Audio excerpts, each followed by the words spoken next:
प्रभू श्रीरामांच्या जन्मभूमीसाठी 500 वर्ष झाले हिंदुत्ववादी लढाई सुरू होती।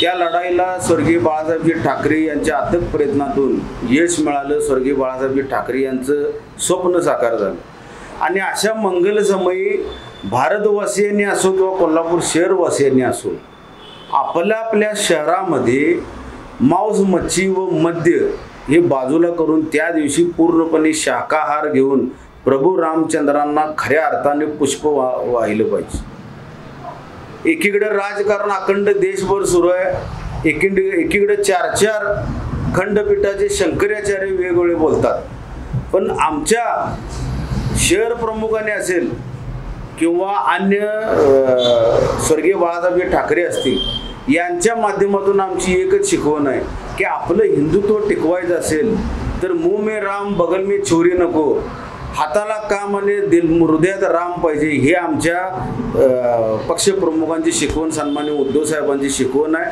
त्या शिकवणीनुसार आपण हे मांस मच्छी व मद्य वर्ज्य करावं हे आपणा शहरवासियांना मी शहरप्रमुखांना त्याने विनंती करतो।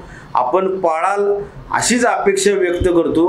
राजकारण विरहित माझं तर असं म्हणणं आहे की प्रभू श्रीरामांच्या जन्मभूमीमध्ये बाबरी मशीद पतनमध्ये ज्या लोकांचं योगदान आहे त्या लोकांना आपले न्यूज चॅनलच्या माध्यमातून मी आदरांजली व श्रद्धांजली वाहत आहे, कारण त्यांच्या योगदानामुळेच आज ही जन्मभूमी स्थापन झालेली आहे। प्रभू श्रीराम हे कोणत्याही एका पक्षाचे नाहीत, प्रभू श्रीराम हे कोणत्याही पक्षाची प्रॉपर्टी नाही किंवा सातबारा नाही।